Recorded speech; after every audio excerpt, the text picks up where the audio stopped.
2022 के विधानसभा चुनाव में भारतीय जनता पार्टी के मुख्यमंत्री चेहरे योगी आदित्यनाथ ही होंगे। साथ ही प्रदेश की मुख्य विपक्षी दल समाजवादी पार्टी के राष्ट्रीय अध्यक्ष और उत्तर प्रदेश के पूर्व मुख्यमंत्री अखिलेश यादव उनकी पार्टी के चेहरे होंगे। वहीं बहुजन समाज पार्टी की बात की जाए तो उनका चेहरा भी लगभग मायावती ही है। अगर कांग्रेस की बात की जाए तो उत्तर प्रदेश कांग्रेस के अध्यक्ष अजय कुमार लल्लू कह चुके हैं कि वे आगामी विधानसभा चुनाव प्रियंका गांधी वाड्रा के नेतृत्व में लड़ने जा रहे हैं। परंतु योगी आदित्यनाथ ने अपने कार्यकर्ताओं को उत्साहित करने के लिए उत्तर प्रदेश के मुख्य विपक्षी दल समाजवादी पार्टी का नाम नहीं लिया, बल्कि उत्तर प्रदेश से कोसों दूर हैदराबाद के सांसद असदुद्दीन ओवैसी का नाम लिया। योगी आदित्यनाथ ने कहा, ओवैसी जी देश के बड़े नेता हैं और देश के अंदर प्रचार में जाते हैं। उनका अपना एक जनाधार है। अगर उन्होंने भारतीय जनता पार्टी को चैलेंज किया है तो भारतीय जनता पार्टी का कार्यकर्ता उनका चैलेंज स्वीकार करता है। भारतीय जनता पार्टी की सरकार बनेगी, इसमें कोई संदेह नहीं होना चाहिए। सवाल ये खड़ा हो रहा है कि आखिर योगी आदित्यनाथ ने ओवैसी को देश का बड़ा नेता क्यों बताया।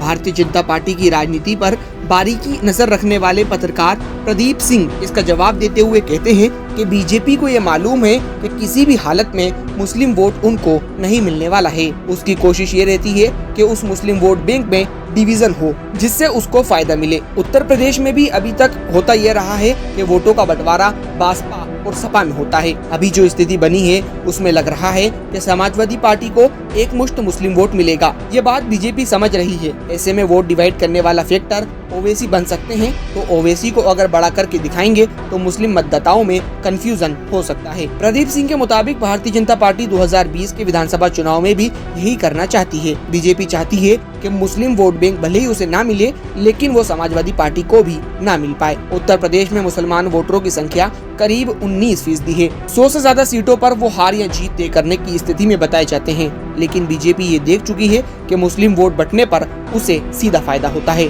उत्तर प्रदेश की राजनीति को करीबी से देखने वाले पत्रकार शरद प्रधान कहते हैं, ये कहा जाता है कि ओवैसी बीजेपी की मदद करते हैं। वहीं ओवैसी कहते तो ये हैं कि उनका इस तरह का इंटेंशन नहीं है, लेकिन वो उत्तर प्रदेश में जो भी करेंगे, जिस तरह का वो प्लान कर रहे हैं 100 सीट लड़ने का, उसका इनडायरेक्ट बेनिफिट बीजेपी को ही मिलेगा। मुझे लगता है चाहे ये प्लान तरीके से हो रहा या बिना प्लान के, उसका नतीजा यही होगा। शरद प्रधान बीते साल बिहार में हुए विधानसभा चुनाव का जिक्र करते हुए कहते हैं कि बिहार में जिस तरह से इन्होंने 5 सीटें जीत ली, वहां इन्हें पैर जमाने के लिए ग्राउंड मिल गया। लेकिन उससे क्या हुआ? बीजेपी की सरकार बन गई। मेरा तो पुरजोर तरीके से मानना है कि आरजेडी जिस तरह से बढ़ रही थी, अगर ये नहीं होते तो तेजस्वी की सरकार बन गई होती। हैदराबाद के सांसद और AIMIM के राष्ट्रीय अध्यक्ष असदुद्दीन ओवैसी ऐलान कर चुके हैं कि वह आगामी उत्तर प्रदेश की विधानसभा चुनाव में अपने उम्मीदवार उतारेंगे।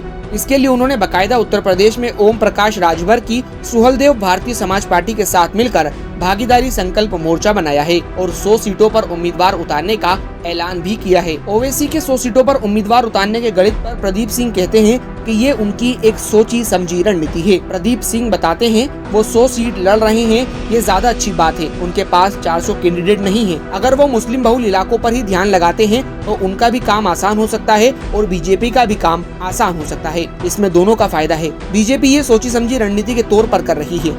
उनको बड़ा नेता इसलिए कहा जा रहा है कि मुसलमानों का एक सेक्शन उनकी ओर मुड़े। दोनों ही पत्रकारों का मानना है कि मुस्लिम वोट या तो समाजवादी पार्टी में गिरता है या बहुजन समाज पार्टी में। अगर इन दोनों ही पार्टियों से मुस्लिम वोट को तोड़ दिया जाए तो मुकाबला काफी आसान हो जाता है। शायद इसी वजह से बीजेपी की कोशिश है कि मुस्लिम वोट बैंक तोड़कर उत्तर प्रदेश की सत्ता भाजपा के पास ही रह जाए।